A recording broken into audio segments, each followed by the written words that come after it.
Good day mga ka-LPW. Ayan, ito po ang ating gawain tuwing umaga. Ayan, magpapakain na naman po tayo ng mga alaga. Hayop mga ka-LPW. Ayan mga ka-LPW, magpapakain na naman po tayo ng alaga ng mga baboy. Ayan. At ito po ang ating feeds. Ayan mga ka-LPW.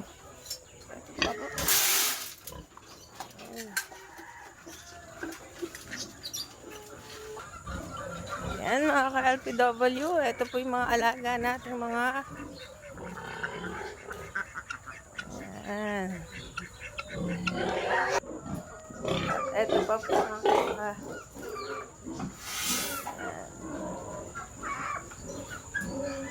ayan mga ka-LPW, yan po ang ginagawa ko tuwing umaga mga ka-LPW, magpakain ng baboy. Sa akin po kasi nakatoka ang pagpapakain ng baboy. Thank you mga ka-LPW.